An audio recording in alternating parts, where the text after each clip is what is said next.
Begin the Mishnah and on Daf Ayin Tes Amud Beis, the second Mishnah towards the bottom of the Amud. So here this Mishnah is going to bring a few cases of a woman that received a get that was puzzle, and she didn't do her due diligence to make sure that this is a good get, and she went and got married to someone else, and later she discovers that this get is puzzle. So in such a case, she cannot stay married to her second husband, not to her first husband, and there are many different halachas that apply where Chachamim gave a knas. Some of these things are a knas because of her not being careful who she got married to after she got this get, which was not a good get. Kasav l'shumalchos she'eino higenes. If the date that was written in the get, so as we'll see in the Gemara, Chazal were masakin, that you should write the time in the get that you write, you should say that you're writing it the time of the years, so this and this year of this kingdom that we're living in here, which is the kingdom of Bavel. But they wrote it, instead of writing the kingdom of Bavel, they wrote a different kingdom. They wrote a Malchus Shena again. As the Gemara is going to say, this refers to Malchus Raimi. Or the Shemalchus Madai. They wrote it, and they wrote the date in the get that it's this and this year from the beginning of the kingdom of Madai, or the Shemalchus Yavan, from the beginning of the kingdom of Yavan. Or the year that was written in the get was Lebinyan Habayis, from the year when the Beis HaMikdash was built, or Lechorban Habayis, from the time when the Beis HaMikdash was destroyed. So all of these things, all these different dates that were written is not like the Takon of Chazal, that it should be written l'shem the actual Malchus that they're living in then. Different place at the same time. In the same place, in the same time, but he's writing for a different Malchus. Here we'll see, the Gemara will explain why it goes through all these cases. Or another case where he didn't write as Chazal were Mesakin, Haya b'Mizrach, he was in Mizrach, v'kasa b'Mairev, and he writes in the get that he's in Mairev. Or he's b'Mairev and v'kasa b'Mizrach. He's in Mairev and he writes in the get that he was in Mizrach. As we'll see, the Gemara will explain, this refers to the Sefer, the place where the Sefer is writing the get. Teitzei mizeh or mizeh. So in such a case, she got the get, and then she thought she's divorced, and she goes and gets married to someone else. She has to leave the first. She can't go back to her first husband, and she can't go back from the second husband either. Okay, so Rashi over here says that Rashi's opinion in the Mishnah is that if she gets married now with this get, so she's going to have a new get from the first husband. Rashi's shitta is that the get is pasul minat Torah. So therefore, from the first husband, she needs a new get. And from the second husband, why does she need, why teitzei min hasheni? Why does she need another get from the sheni? Even though the kiddushin of the second husband was not a kiddushin at all. If the first get, minat Torah, according to Rashi, was not a get, so then the whole marriage of the second person wasn't a marriage. So Rashi says that's gzeira midrabanan. Because to people it looks like that the first get was a get and she was married to the second person, so therefore she has to have a get midrabanan from the second person as well. That's Rashi's shit in this Mishnah here. And the same applies to all the other cases. All the Rishonim disagree with Rashi and say that this psul here that the Mishnah points out is just a psul midrabanan. Minat Torah, you don't have to write these details in the get. You don't have to write the Malchus, you don't have to write the Mizrach and Mairev of the Sefer. It's all just a psul midrabanan. So minat Torah, she's going to need a get from the sheni, because she was already really divorced minat Torah from the first husband. Now midrabanan, she needs a get from the Rishon. That's only midrabanan. Punkt verkehrt of Rashi. Now bepashtus midrishonim, all as I explained, all the Rishonim say that this is just a psul midrabanan. How could Rashi say that this get is pasul minat Torah? So that only because of writing the wrong place. Because you wrote the wrong place, right, and the wrong malchus. So there's different tesbeidim how Rashi could say that this get is pasul minat Torah. One of the pshatim that the Pnei Yeshua says is that it's similar to a concept that we had before in the Gemara regarding kiddushin. When a person is mekadesh isha, how do you do the kiddushin? Kedas Moshe v'Yisrael, that it should all be according to the Chachamim's will. So if Chachamim don't want, it's not a kiddushin. Same thing with a get. It's done according to the das of the Chachamim, Kedas Moshe v'Yisrael. And if Chachamim say that this is not a get, so then it's not. The husband didn't give the get with this das b'chlal, so it's not going to be a get even minat Torah. Okay, let's continue the Mishnah. A tzricha get mizeh or mizeh, so she needs a get from the first husband and the second husband. Ve'ein la lo ksubah. In such a case, she gets no ksubah. The whole point that Chacham were Mesakin Ksubah is that it shouldn't be easy for a husband to divorce his wife. But here, we want the first and the second husband to divorce her. There's no point of the Ksubah. Veloy Peiris, and no Peiris either. So Rashi explains the paytas really means the fact that all the produce of her properties go to the husband in exchange for the fact that if she's going to be in trouble, if she's captured, and the husband has the obligation to redeem her. But over here, the husband does not have the obligation to redeem her. V'loi mezainis, and also the mezainis that Chachamim were mesaken, that he has to feed her. She doesn't get that either. V'loi bala'is, any worn out clothing that she brought into the marriage and it belonged to the husband, so he doesn't have to return it to her when he divorces her. This is a knas, because she didn't pay attention properly when she went and got remarried with his get. Loi alzeh and v'loi alzeh, not from the first husband and not from the second husband. Now, another thing, im not la mizeh, if she went and grabbed these things, which she does not get, but she grabbed it anyways, tachsa, she has to give it back. So the Mishnah is saying, you may think that the whole takana or the gzeira, the knas, was l'chatchila, but b'di'evet, if she grabs it, she can keep it. No, even if she grabs it, she has to still give it back. And another thing, va'avlad mamzer mizeh umizeh.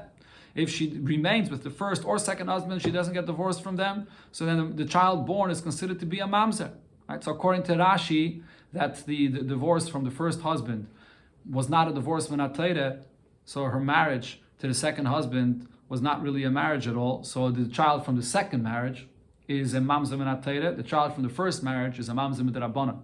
According to the Rishonim, it's the other way around. The child from the first marriage is a mamzer minat, because really the second marriage is a marriage, and the child from the second marriage is only a mamzer midrabanan.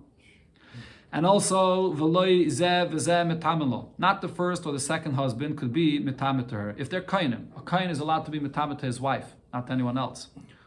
But if she's in this case over here, there's a knas, the husband cannot become tamid to her. V'loi zeh v'zeh zakayin loi b'mitziyosa. And not the first or second husband receive her mitziyah, which Chachamim were mesaken that a husband gets the mitziyah of the wife. V'loi b'maisiyadeh, not her income. V'loi b'afaris nedareh. And also, he doesn't have the power to be made for her nedarim. The whole point of the afaris nedarim that the Torah gave to the husband is, if you remember, we learned nedarim, those things that are repulsive for the husband, things that are a tsar for her. Chachamim said, the Torah says that he could be made for neder, but not over here when the Torah wants you to send away this wife. Chachamim were masakin to send her away. Hoysa bas Yisrael, if she was a bas Yisrael, and this happens to her, so now nefselas mina kohuna, she's puzzled from kohuna. And Rashi here says the reason she's puzzled from kohuna is because she's considered to be a zaina. She went and got married to someone else without properly seeing that she's divorced, so she had a relation with someone else, not in a proper situation. That's called a zaina. Okay, so even though l'chayre, besides the fact that she's a zaina, she's also a grusha. Okay, so that's something that Achrayim discussed, why Rashi brings up zaina. But that's what Rashi here says, that she's puzzled to kohuna because she's considered to be a zaina. And if she's a bas levi, she's not allowed to eat from meiser. So Rashi says this is a knas, even though really meiser, anybody could eat meiser, but there's a knas. The Chacham said she can't eat meiser. And bas koyin, if she's a bas koyin that's married to a Yisrael, and then she gets divorced from her husband, she can go back to her father's house and eat from truma, but Chacham gave her a knas that minat truma, because this is considered to be like a znus. She got married to someone else without realizing that the first get wasn't proper, so now she's like a zaina, so she can't go back to eat truma. And also, the ein yershin shalzeh, yershin shalzeh, yershin ksubasa. Not the yershim of the first or second husband get her ksubah. So Rashi brings from the Gemara in Yevamis that asks on this, we just said she has no ksubah b'chlal. What does it mean that the yershim don't get the ksubah? So Rashi explains what it means is not the regular ksubah. The regular ksubah applies when the husband dies or divorces her and she's still alive. Then here we're talking about the ksubah of benin dichrin.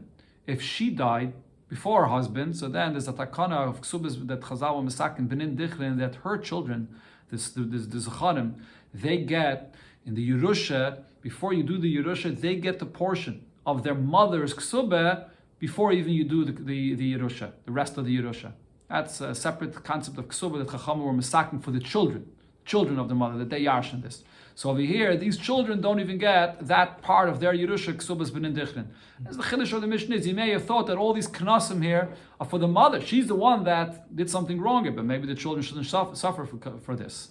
But the Mishnah says no, the ksubah is wiped out altogether, including this as well. If any of these husbands here, the first or second husband died, so the brother of whether the first or the second husband will do chalitze, but no yibum. So the chalitze is only midrabanan, right? So Yeah, that's the Gzeira of Chachamim, that it's not a get, but nevertheless, you still have to do chalitza for the first and for the second husband. Another case where the get that was given was not kosher, Shina Shma Yishma V'Shem Ira V'Shem Ira, of the name of the husband, or the name of the wife, or the name of the city where she's from, or he's from, or the name of the city where she's from was changed. Right, so the Pashtus, it's mashma, what it means is that the name was completely changed. The person's name is Chaim, and they write instead Yankel, whatever, Yaakov. Taisa says that it doesn't mean Amish completely changed, but it means that we had before already in the Masechta, you write a name, you have to write the name properly, with even if you have a person that has different names, in one place he's called with one name, in another place he's called with another name. So you have to write the name properly according to the place where he's being called that way. And the same thing with the name of the city. It doesn't necessarily mean that it was changed completely, even if it was just changed the way people refer to this city in a specific place. Teitzei mizeh mizeh. So again, she has to leave from the first and second husband. Everything we said before applies here as well. Another case, kol arayis she'amru tzarisei mutare. So this is a halacha of the Yibum, which is the first Mishnah, Masechta Yevamis. What does it say there in the Mishnah? That there is no mitzvah of Yibum. When a person passes away without children, and there's the mitzvah of Yibum, but the mitzvah of Yibum does not apply if the wife is an erva to the brother. She's a daughter of the brother. In any way that she's an erva to the brother, so then there's no mitzvah of Yibum. Now, not only is there no mitzvah of Yibum for this wife, which is an erva, or isser of erva to the brother, so she's not allowed to do Yibum, but even a co-wife, a second wife that the brother that passed away had, there's also no mitzvah of Yibum for her. It patters the mitzvah of Yibum altogether. Them and it's tzoresein as well. So now in all these cases, kol arayis she'amru tzoresein mutares. In a case where the husband passed away, and so because one of the wives is an erva, so it's impossible to do Yibum. There is no mitzvah of Yibum. So now the tzaris also don't have Yibum, mutaris, and they're allowed to go get married to whoever they want. Now what happened if holchat tzaris elu v'nisu, so another, the second wife went and got married to someone else, they thought that there's no mitzvah of Yibum here. And then v'nimtzu elu ailanis. Then it comes out that the erva, the one that you thought is an erva, and therefore patters you from Yibum, is not an erva. Why? She's not a b'chlala wife. She's an ailanis. So it turns out that her whole marriage to the brother that died was not a marriage. So now there's nothing to pater you from Yibum. You have a mitzvah of Yibum. So it ends up that you are over on a lav. You went and got married to someone else without doing the mitzvah of Yibum. That's a lav. You have to do the mitzvah of Yibum. Ailanis is a woman that can't give birth. She doesn't have the regular simonim of a woman, and the whole marriage was not a marriage. So then in such a case where you got married to the second husband without doing Yibum, Teitzei, Mizeh, Umizeh, again, she's going to have to leave the first husband. She can't do Yibum anymore, and she has to leave the second husband. And everything else we mentioned before applies here as well. Similar thing, in a case where a person married his wife, which is, he thought that he has a mitzvah of Yibum to marry her, and now a second wife of the husband that died thought, okay, the mitzvah of Yibum was done already with one wife. Once the mitzvah is done with one wife, now the second one is mutter to go and get married to whoever she wants. And now it comes out that the one that the mitzvah of Yibum was done with, this wife, is an islandess. So the mitzvah of Yibum is not really done with her. You still have an obligation to do the mitzvah of Yibum. So now you got married to someone else, again, you wife on this isser of Teitzei, mizeh, mizeh. Again, she has to leave the first and second husband, that is the Yavam, and the second husband she married. And all the other things we mentioned there apply. Another case, Kosav, Seifer, get lisha. The Seifer wrote a get, the ish that is, for the husband to give to the wife. And the Shaver lisha. And the Seifer wrote up a receipt for the Isha. That's a receipt for receiving her ksuba money. So she's going to give the husband a receipt for this.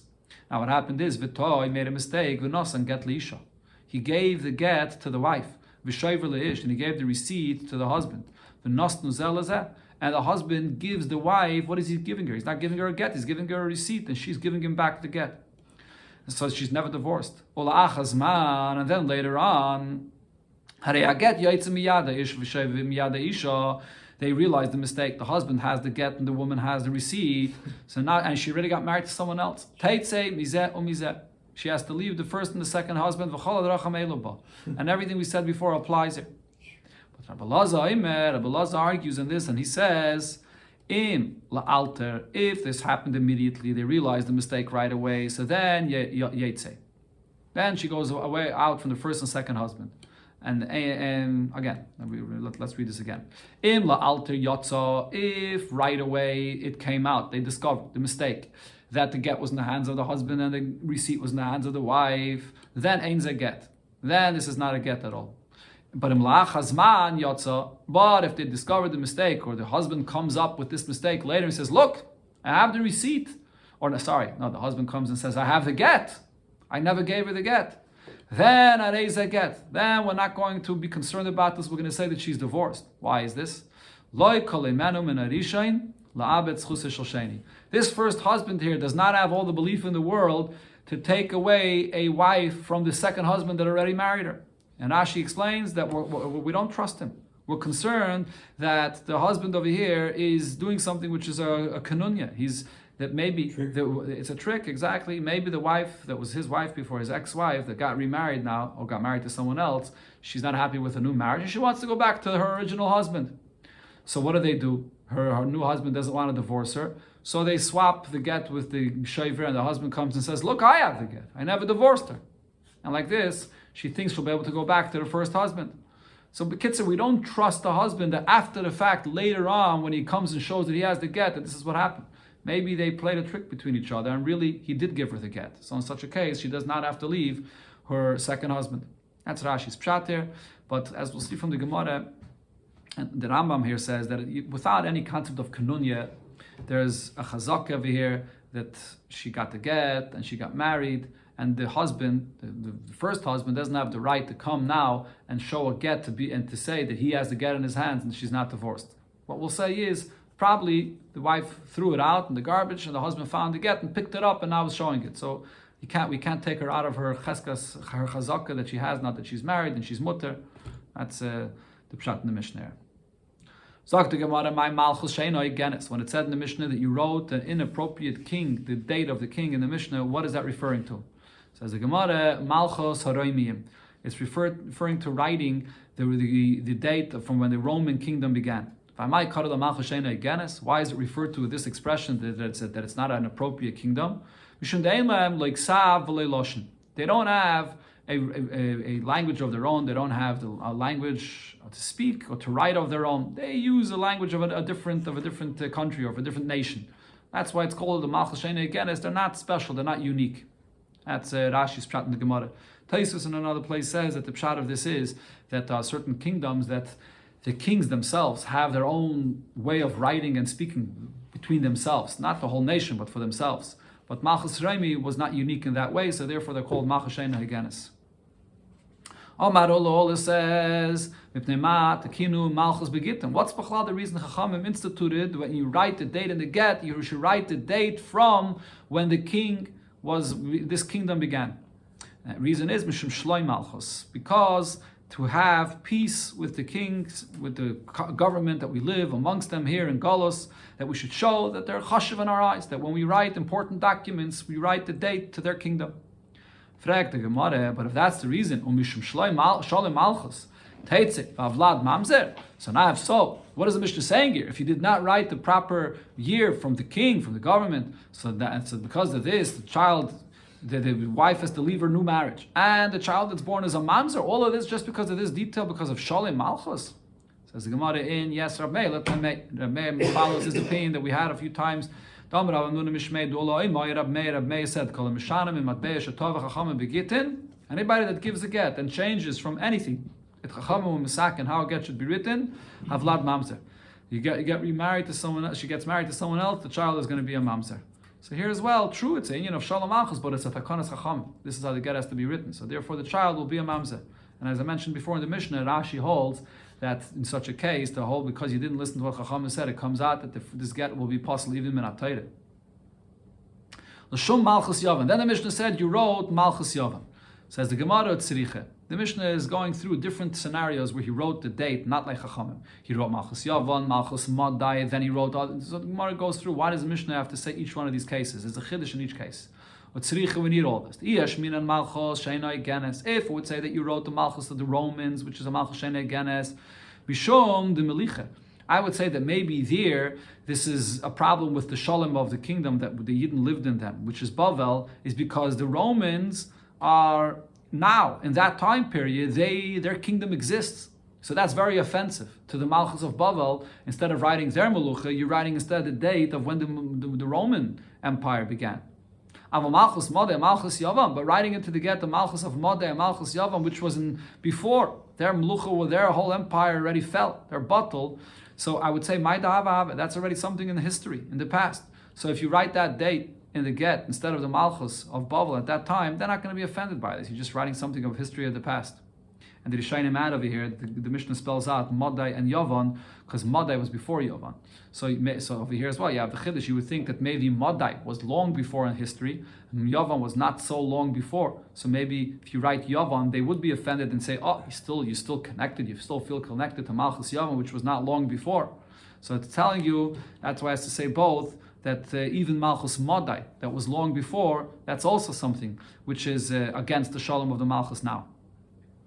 Malchus Modeh, Malchus Yavan, I would say Mishum de Malchus Ahava, because they were an empire, they were a kingdom. So therefore, if you write this into the get, the kingdom now will look at this and say that it's offensive to them that you're writing from a previous kingdom. Ava binyan abayis, but if you just write the date from when the Beis Hamikdash was built, so then that is not offensive for them. Maida hava hava, that's something of the past that is not against the Shalom Malchus. And furthermore, v'yashmin opinion abayis, then the last chiddush of the Mishnah is if you'd write the date of when the Beis Hamikdash was built, the Amri kamit krish v'chayu.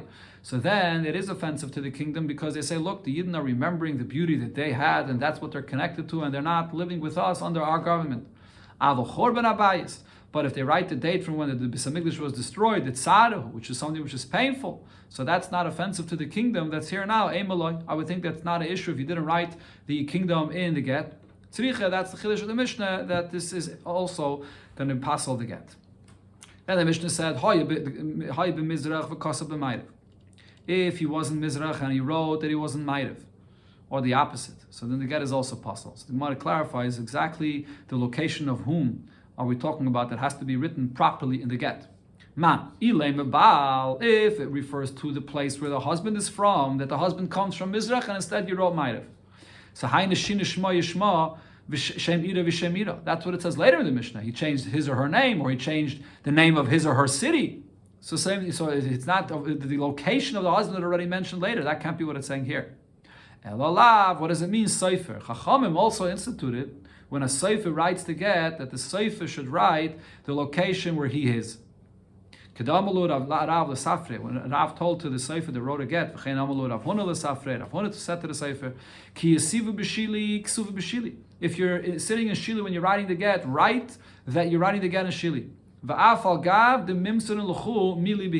Even though you got the shlichus of the husband in Hini, but nevertheless you came to Shili and wrote it there, you have to write the place where you're writing the get. That's what you write, and not where you got the shlichus from originally. If you're in Hini, write the city of Hini.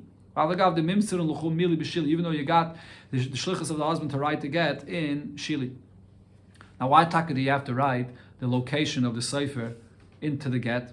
So the Rishonim say the reason is because if the husband gave the sefer instructions specifically, I want you to write the get in this and this location, and the husband, and the sefer wrote it in a different location, then the get is going to be puzzle. So therefore, the sefer writes the location exactly where he was when he wrote the get, so it should be clear that the get is kosher as you wrote it in this and this location. There's another pshat though that many Rishonim say that when it says here in the Gemara the location of the sefer, it doesn't literally mean the sefer, the scribe that writes the get. It means actually the Eidim that sign it. That the Eidim that sign the get, they have to write by their signature where they are when they're signing the get, because we have to know where the Eidim were when they signed the get, and then there's a concept of azamah. If you know that they were in one location, you could be mazim them and say, no, you were with us somewhere else. So the Gemara, according to these Rishonim, is referring to the signatures. Rav Yudah Mashmuel said regarding this halacha of the Mishnah, when you do not write, according to Rashi, this refers back over here to what it said before about having to write the date of the king because of Shalom Malchus. Zu divrei Rab Meir. This is Rab Meir's opinion that if you don't write Shalom Malchus, the get is possible. I feel like even if you don't write in the get when the government began, but you're writing it from the Santa Shabir. You have an individual in the city there, some elder in the city. He's a very, very low down government official that's doing jobs there. He's the one that knows the properties and so on. And you write the get from his years, from when he began his doing his job here.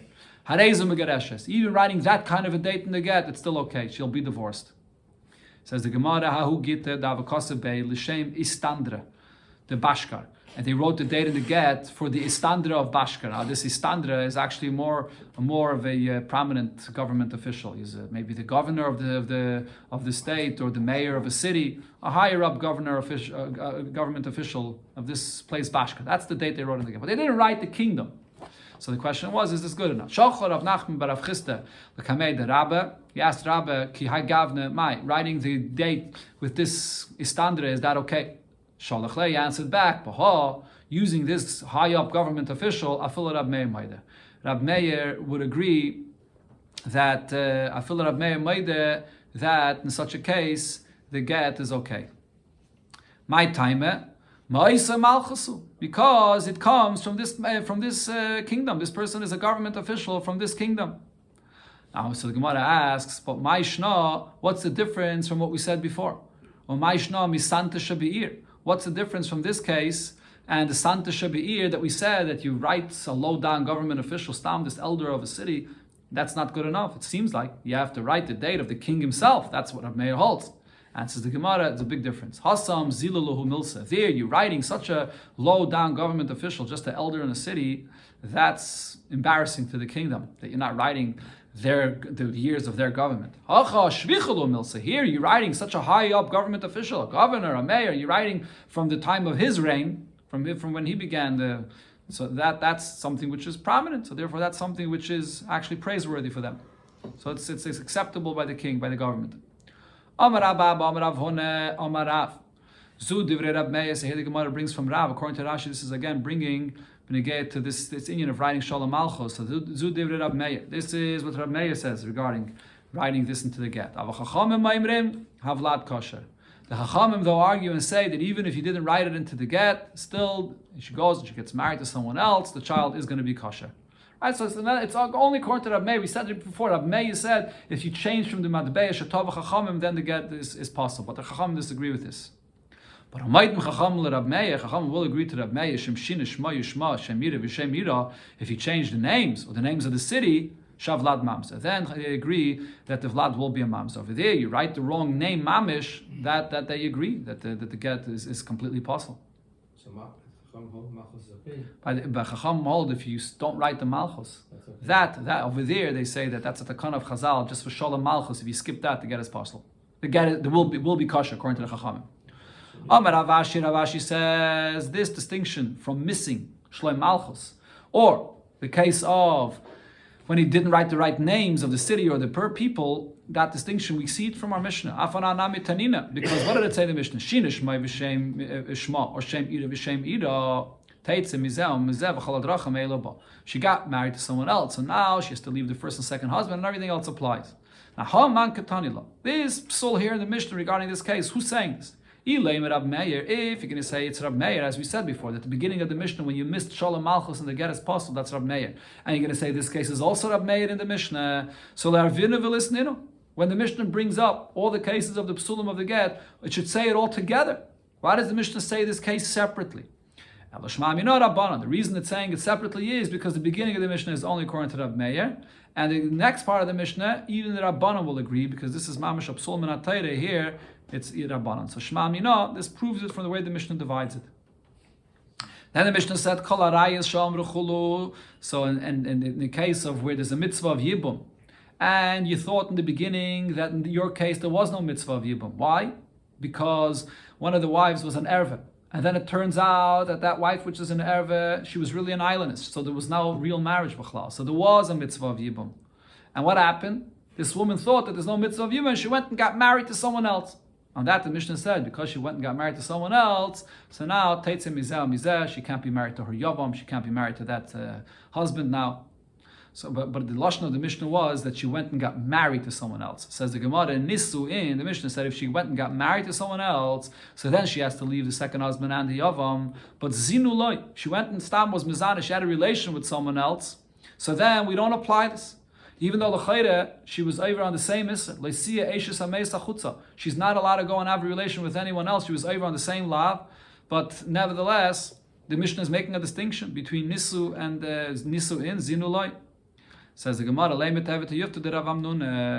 so I should say that this refutes what Rav Amnuna said. The Amar Rav Amnuna said, Shemeres Yavam Shezinsa, a Shemeres Yavam. She's waiting, she's anticipating to get married to her Yavam, and she was mizana with someone else. Asura li Yavama. She's not allowed to go back to get married to her Yavama. So over here we're saying that no, if she was mizana, then she could go back and get married to her Yavama. Right? So this, what Rav Amnuna over here says. So even though, I mean, this whole Indian of her being mizdana with someone else, what happened over here? She was over on a lav. Right? There is a case where a regular Eishes Ish that went and had a relation with someone else willingly, she's over on a Issa Kodesh. So over there, it's also for her to go back to her husband. Right? But over here, Rav Amnuna is being mechadish, that even though that this is only a Issa lav, but nevertheless, she may not go back to her husband. Okay, so in our Mishnah here, we see that by Znos, she is allowed to go back to her husband. Not like what Rav Amnuna said. Only for Nisuin, she's not allowed to go back to her husband. Now, why should there be any distinction between Nisuin or Znos? So the Gemara doesn't explain over here, but we'll see from the continuation of the Gemara. Says the Gemara, Lo, that's not the pshat of our Mishnah. Nisu v'hu aten lezino.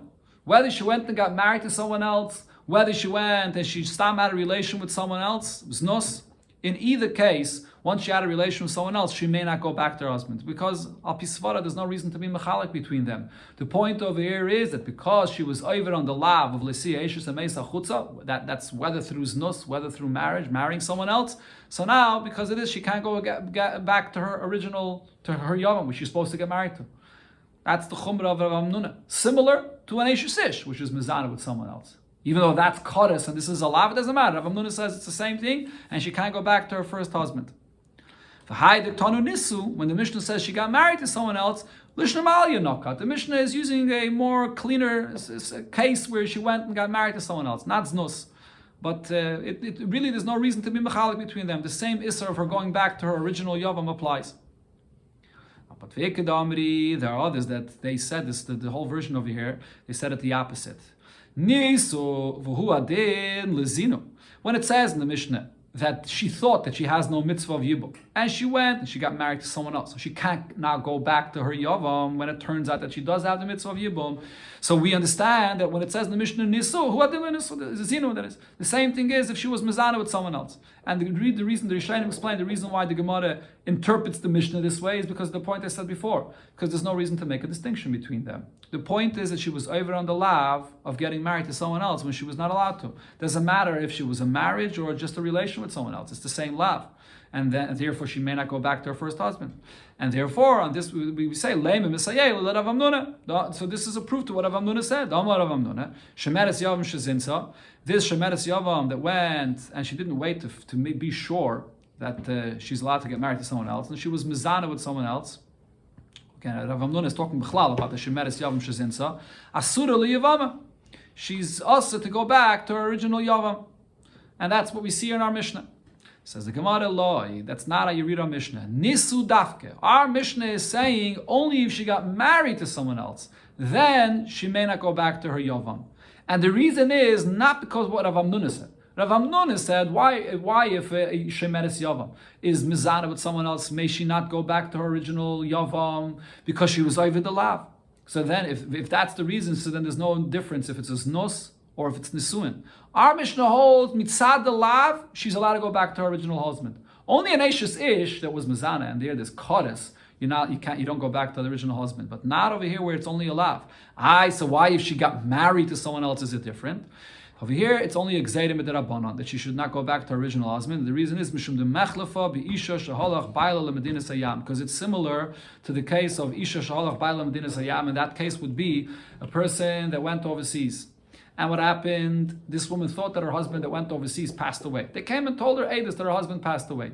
She didn't wait to investigate the matter properly. She went and got married to someone else. Then her husband shows up. So over there, what's the halacha? She has to have a get from the first and from the second husband. Why does she have to have a get? In this case, from the first husband, because people will, from the second husband that is, because people will think, mistama, what happened is the first husband, before he left, gave her a get. And that's why she went and got married to the second husband. So people will think that the second marriage is legitimate, and therefore the second husband has to give her a get. Okay, and therefore she can't go back to the original husband as well. Why can't she go back to the original husband? Because now people are going to say, she's not allowed to marry the first husband. The halacha is, once you divorce your wife once and she gets married to someone else, there's the issa of machzik rishasai. You can't remarry her if she already married someone else. So that's why over there, by the isha shalach bailam dinas hayam, she got married to someone else. She can't go back to the original husband. So the same thing over here with this Yavama. She didn't wait to find out, and she went, and if she has the mitzvah of Yibum, and she went and got married to someone else. What are people going to say? People are going to say, mistama, her Yavam gave her chalitza. And once her Yavam gave her chalitza, that's why she got married to someone else. And if so, she can't go back to the original husband. Why? The halacha by chalitza is, once you give chalitza, you're not allowed to marry that woman again. Okay, like Sivna, there's a pasuk that says, once you give chalitza, you can't marry her again. So in order for people not to think that he's being over Isra, therefore she can't go back to the original husband. But this is all if she got married to someone else. So then people will say, mistama, she got chalitza, that's why she's getting married to someone else. But if it's stam znos, people are not going to say that. People are going to say, stam, she's wild. Stam, she was mizana. So in such a case, she would be able to go back to the original husband. Original Yavam in this case, not like what Rav Amnuna said. Then the Mishnah said another case, the case of a woman that she was up for Yibum, and there was two wives here. One of them went and did the Yibum, but then it turns out that wife was an islandess. So the Yibum wasn't good. And she, meanwhile, already went and got married to someone else because she thought that the Yibum was done properly. But now it turns out it wasn't, and now so in that case, the Mishnah said, she has to leave her husband that she got married to, and she can't do Yibum with the first one as well. So the Gemara says that tzriche, we need both cases that we just mentioned here, the previous case and this case, even though they're basically saying a very similar halacha. Why? If we were to just say the first case, so the first case was when she thought that there was no mitzvah of Yibum applied, because one of the wives is an erva. That was her mistake. So maybe I would say over there's a knas that she doesn't go back to her first husband, mishum de lo yikayim mitzvahs Yibum, because she wasn't mekayim the mitzvah of Yibum. Again, she thought that there is no mitzvah of Yibum over here. So in such a case, when she thinks that there's no mitzvah of Yibum, so over here I say that you have to be sure about this, that there's no mitzvah of Yibum. Right? Usually, when a husband passes away without children, there's a mitzvah of Yibum. So over here, you thought that one of the wives is an erva and there's no mitzvah of Yibum. That's something that you should be sure about this, that you don't have this mitzvah. And it's mashmir from Rashi that the case over here is that she knew that there's something strange over here with this wife, that she doesn't have the simonim of a regular woman, and therefore it's possible that she's an islandess. So she wait to see about this. But over here, where there's a mitzvah of Yibum, and the mitzvah of Yibum was already fulfilled. So once there was something that was done, the mitzvah was done, it seems more reliable that the mitzvah was already done properly. In the second case, she knows it is a mitzvah of Yibum, and that mitzvah of Yibum was done already, so you think to yourself, it's all done already. The mitzvah was done, so I can go and get married to someone else. So, this is not such a big mistake. I would say that over here, you don't have the same knas of the Chachamim. On the other hand, via Shmin and Hochef, I would say the second case, I would say the opposite. Over here, since the mitzvah of Yibum did apply when her husband died, so the mitzvah of Yibum applies to his wives. There's two of them. So, but the mitzvah of Yibum applies to either one. So since you were included already in this mitzvah of Yibum, so in such a case, you should be sure that the mitzvah of Yibum is being fulfilled properly, because this is a mitzvah that already fell for you. But in the first case, when her husband passed away, and she knows that one of the wives is an erve, she never was a chatchila in the whole mitzvah of Yibum, so she thinks to herself, there's no issue over here at all. So it's not such a big mistake. So over here, maybe there's no knas. Tzriche, therefore, the Mishnah says that in both cases, Chachamim gave the knas. She is. In both cases, there's the knas over here that she takes mizeh, and so on, all the other things the Mishnah said. The last case we had in our Mishnah that the Gemara discusses, Kasav HaSefer V'ta, the Sefer made a mistake after he wrote, and he v'nos and get l'isha, he gives the get to the isha, b'shover v'chula, and then the shover he gives to the husband, and it turns out that the get was never given to the wife. So the Tanakama said in either case, when the husband later comes and shows, look, I have the get in my hands, so then Teitzim Mizeh, it's a problem. But Rabbi Lazayme Imla Alti Yatza, that this is only a problem if he shows right away that he has the get in his hands. Now what does that mean right away? What's considered to be right away that we say it's a problem, and what's considered to be later on that we say that the husband is not trusted anymore to say that he still has the get in his hands? So Rav Yehuda says in the name of Shmuel, right away means as long as they're still sitting there. When they gave the get and they're still sitting there and occupied in the same matter, that's right away. The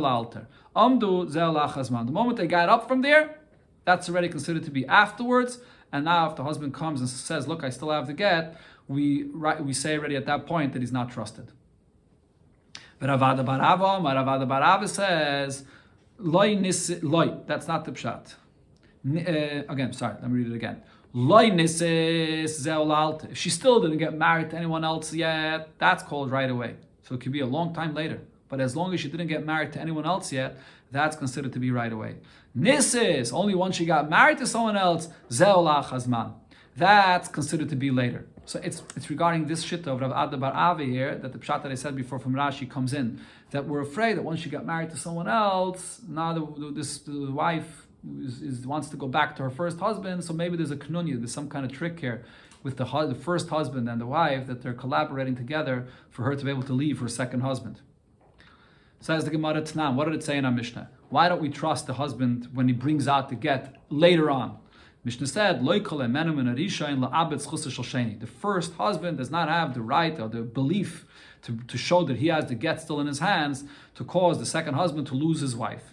That's the expression of the Mishnah. There's a Rishain and there's a Sheni. So according to Ravad Baravis Pshat, that Rabbi Loz is talking about later on, when she got already married to someone else. That's what the Mishnah says, that this expression, that there's another husband here. But Shmuel, my Sheni. But according to Shmuel, there's no second marriage necessarily. Rabbi Loz is just talking about whether they were still occupied in the same inyan or they're not. But there's no second marriage b'chlal here. So why are we saying this term of Sheni? Answers the Gemara, what it means is the rights that she would have to go and get married to a second husband. Now that she went out of the bezin and she's totally divorced, and all of a sudden the husband comes and runs back, no, you're not divorced. And he's taking away her ability to get married to a second person. That's what the Mishnah is saying. He's not believed to take away that ability from her.